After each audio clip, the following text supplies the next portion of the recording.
Hi everyone, welcome to the first in a series of videos about the Tesla Model S. The car on my left is a 2017 brand new Tesla Model S.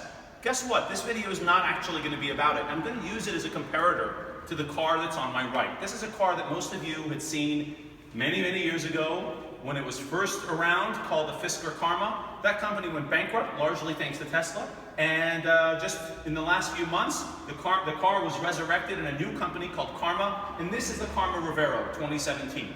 This is a loaner that was driven up to me from Newport Beach, California, kindly by Karma, in order to review, to test, to appreciate, and I've had a chance to do that, and tonight we're going to compare the Tesla Model S to the Karma Revero.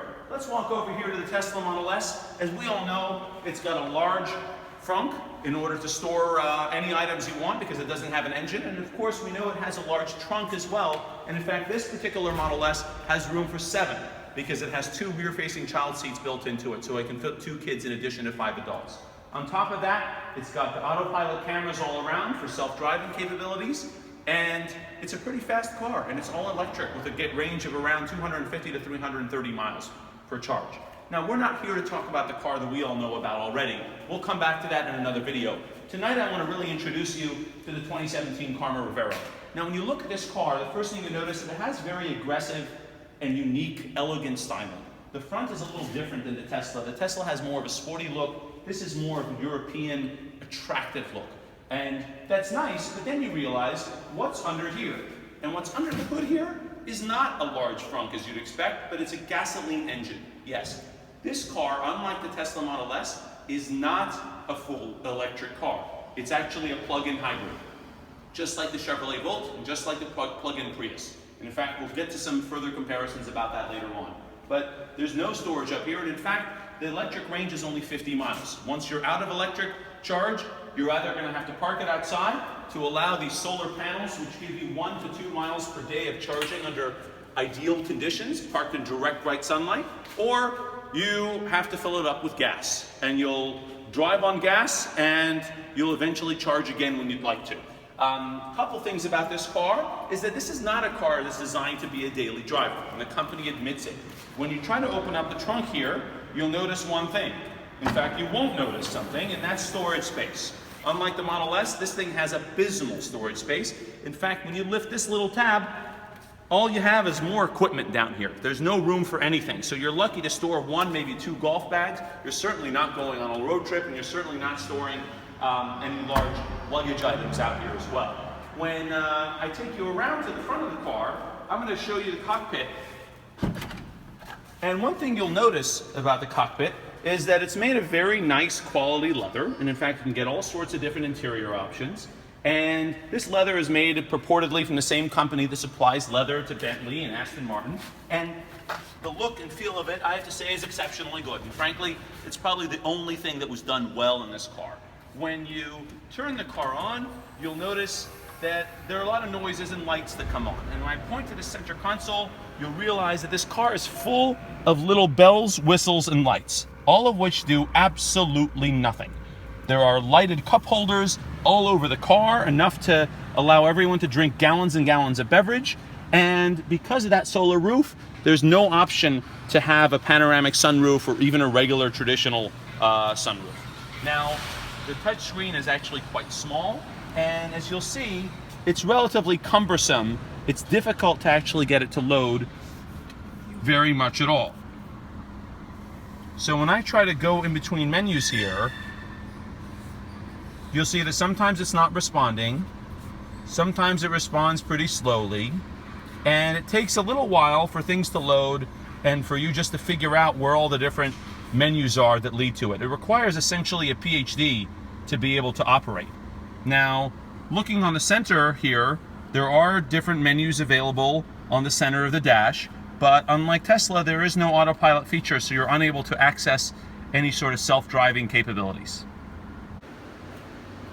Looking at the rear seats, you notice one thing stands out, and it's not just the red leather, but more importantly, it's the fact that you only have 2 seats in the back. Yes, this car only has 2 seats. What's this in the middle here? Well, that's actually the battery. And just like the Chevrolet Volt, this car has a long battery that goes all along the entire length of the car from the very front to the very back. So you only have 2 seats and it's exceptionally cramped. When you look at the amount of legroom, there's hardly any available. If you try to stick someone in the back of this car who's anything over about 5'4", and they're gonna be having a major problem. And this is my 2013 Chevrolet Volt that's my daily driver. And one thing you notice about this car, upon which the Karma Revero is based, is that it also has a large battery going all the way down the center of the car and all the way to the back, allowing only 2 rear seats.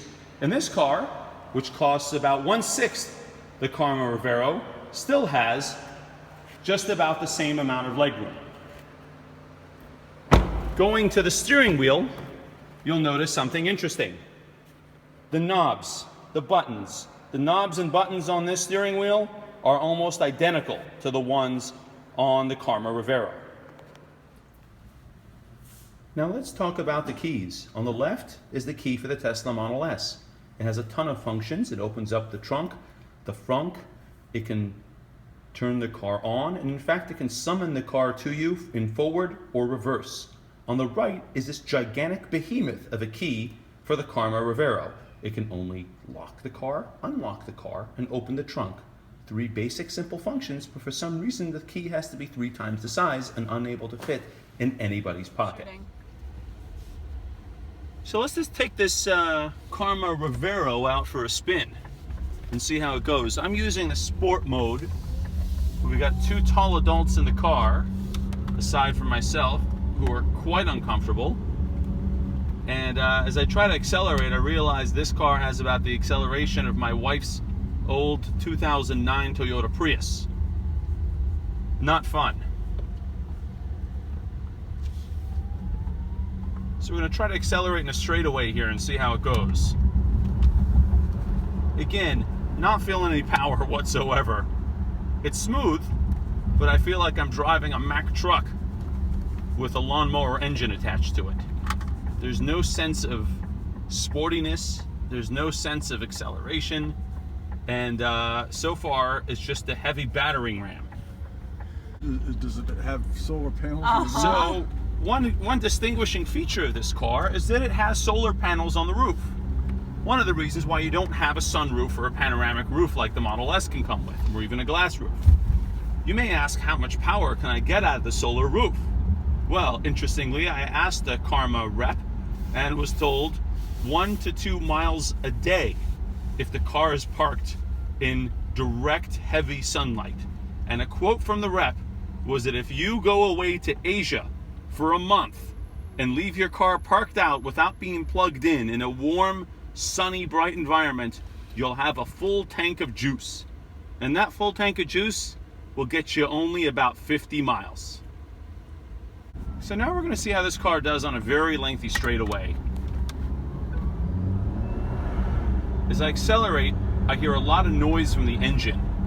Again, unlike the Tesla, this thing has an internal combustion engine up front that's programmed to charge the battery as you drive in order to give it a little bit of an extra kick. The problem is that engine's heavy, it's slow, and it's noisy, and you can hear it from the cabin. Not really the kind of experience that you want to have when you're driving an electric car, especially the one that costs at least $120,000. You can shut it off, man. So you may be wondering, how much does this beauty cost that has no autopilot, that has an internal combustion engine which you can hear running as we speak, which has room for only 4 people, which has no panoramic sunroof, which has no storage whatsoever, and which is frankly extremely slow? Well, it starts at $120,000. Yes, $120,000. Now you can be eligible for a $7,500 federal rebate off your taxes, and that's about it. So you're down base price of a little over $110,000 for a car that has almost none of the features of a Tesla Model S. Who's this car appropriate for? Someone who wants to show off. Let's say you have 3 Teslas in your garage. You've got a Bentley, an Aston Martin, a Range Rover, a Bugatti, and you need another car that no one else has because no one else is dumb enough to buy. This is the car you want. So that's all I have to say about the 2017 Karma Revero. If you're interested in having an electric car, a sporty car, a car that has room, that can drive itself, that's fun, that's safe, that's proven, which has a vast supercharger network of free charging, the car for you is the Tesla Model S. Please don't waste your time buying this. And if you enjoyed this video, please be sure to click on the link below and you can save $1,000 off your purchase of a Tesla Model S or Model X, and you can get free supercharging for life with it as well. And if you have any questions, feel free to contact me directly and I'm happy to answer any questions you have. Thanks so much.